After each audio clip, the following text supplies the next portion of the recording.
Hope everybody's good. Let's go around the room and see and check in. Up first, our video producer. He's a dad of 4. Be careful if you're on the road next to this guy. If you make him mad, he might, cuss you out as he's driving by. Here he is, Producer Eddie, everybody. Oh boy. Guys, so as you know, I am the head coach of my son's 9-year-old basketball team. And my wife's, after Saturday's game, she says, I think you're yelling too much. I'm like, what do you mean? I'm a coach. She's like, yeah, but you yell. And Bones, just to give you kind of an image of what I coach, I'm like Eric Musselman, the head coach. Oh, you're all energy all the time. A lot of energy, ups and downs. If they do something bad, yes, I yell at them and say, what are you thinking? Wow, Jimmy, you do. Come on. Do you yell more than the other coach? I don't know. I don't listen to the other coach. You don't look at the 100%. other coach? No. Oh, he does. I went to one game and I was like, dang, Eddie yells a lot. Oh, he does. Yeah. Oh boy. But if they do something good, I'm like, hey, that's what I'm talking about, Charlie. That's what I'm talking about. So I'm yelling good or bad, but my wife thinks that I'm going a little too hard on the boys. When you saw him Lunchbox, did you think it was too much for Too much. Like his son was just playing defense one time foul and what are you doing? I told you, do not reach. Oh, wow. And it's like, Oh. man, he was just Why you go hustling. so hard? Because parents are yelling at the same time, too, and I feel like if I don't yell, they won't hear me. That makes a little bit of sense. I just wonder what the other coach does as opposed to you. Yeah, I don't look at them. But if the other Lunchbox- coach was just kind of walking up and down with his arms folded, Coaching? just looking. Yeah, and he'd be like, oh, Jimmy, go that way. Oh, And he'd clap a Well, little Eddie, bit. just know that, Yeah. but just be aware. That's Okay. it. It's just self-awareness. All right, next game, I'm just not going to say anything. Maybe no. Maybe turn it down to 12%. Okay? I'm not saying anything. Around the room. If he ever did a good deed, just for that deed, it'd be rare. Something else he doesn't do very often is cut his hair. Here he is. Lunchbox, everybody. I got a new money-making idea, guys, and I'm going to do it. I'm going into the stock market. So Morgan and Kevin were in the side room talking about how they're on Acorn and something called Robinhood. Don't know anything about it. But Morgan was talking about how they go on there and they buy these stocks, and she's made like $200 just buying stocks in the last couple years. And I was like, well, that sounds easy. And so I'm like, well, guys, how do you guys decide what stock you're going to buy? Oh, we just ask our friends. So this is great. So now I'm just going to start asking my friends what stock I need to buy. And I'm going to go to this Acorn or Robinhood. I guess it's online. And I'm going to buy stock. It's an app. You can just go to an app. There's a lot of them. I mean, they made it sound so easy. If it were easy, I think everybody would be doing it. And I think everybody would be making money, but they're not. Oh, well, they said that they just asked their friends, and their friends tell them what stocks to buy. So Ray's a big stock guy, or at least acts like he is. Yeah, I was into cryptocurrency and then it tanked. So now I'm deciding what my next venture is going to be. You told me to buy a cruise ship. Yeah, that's still good. That's never been better. Wait, what? I So don't it's know. Carnival and I then didn't. yeah.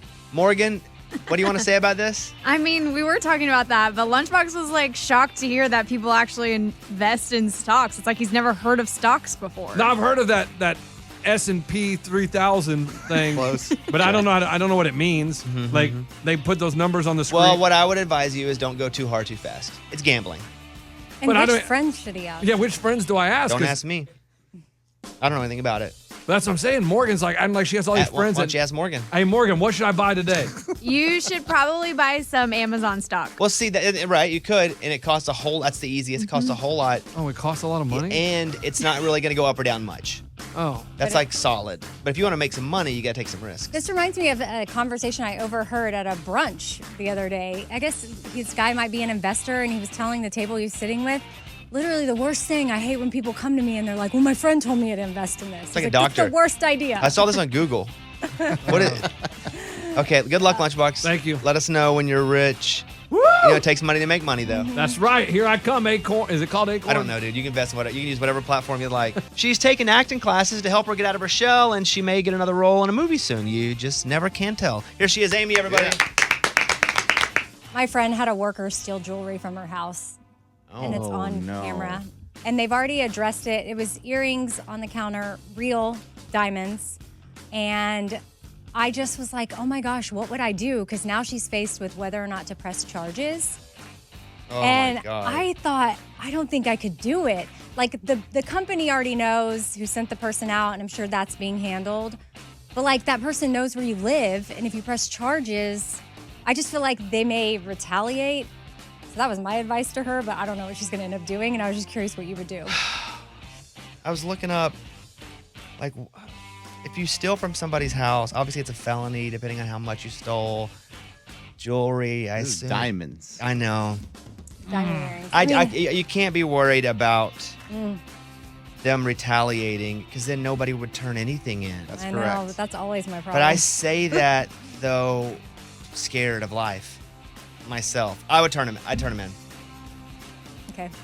You owe it because they'll steal from somebody else. This is not an only time stealer. And if they have this job where they're in, Well, I don't know if they have the job anymore. no, I mean just if it's their job, they're doing it somewhere else. Yeah. Yeah, but I get it. That's felony stuff there.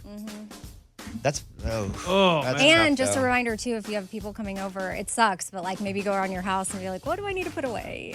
Or just don't have diamonds. They Yeah, were or a just gift. put away your just- di- yeah, I I'm know. just saying she had them Or on the kitchen counter. It's your house. You expect people to steal when they're in your house. Right. Ray, what you got? From Mount Pine, Arkansas, at the Grammys, he wore an expensive suit I want to steal, and he's known for always keeping it real. Thank you. Bobby Bones. Thank you very much. Thank you very much. I didn't have to pay for that suit, by the way. It's a weird situation. I don't know. I didn't have to pay for it, so don't hold it against me. So there's a guy named Joey Swole that I follow on TikTok. You guys know Joey Swole? No. No. He's massive, by the way. He's just written. You would be like, why do I want to follow this guy that's like a bodybuilder? But he's like a positive bodybuilder. But what he's done, though, there are all these videos that mostly women were making in the gym. And they'd be like, I can't even work out because this guy's staring at me. And they'd be in a mirror. But the guy's not even really staring at them. They just like happen to look at him. So they would like put all these people on blast for no reason. And the culture got so bad where people were just recording guys in the gym. And so he would go on now and he like will stitch on and it'll play and he'll be like, no, this is not what happened. This guy was doing this. He's so positive. He's starting to shut down this thing that people are doing. And he's like, you don't want this one guy looking at you work out, but you're making a video to post on social media with your butt right in the camera where you want everybody to see it for views. And so then once they try to out then they shut their account. It's the most positive, hilarious, shaming thing I've ever seen in my life. Wow. There's like a vigilante. Yeah. Yeah, Jimmy Swole. No, it's the Joey Swole. Oh, Joey Swole. He's got Dang. 6.4 million followers. What? He's He's such a popular. positive person anyway, though. So I don't really follow a lot of bodybuilders, just one, the Joey Swole. I'm going to have to watch this.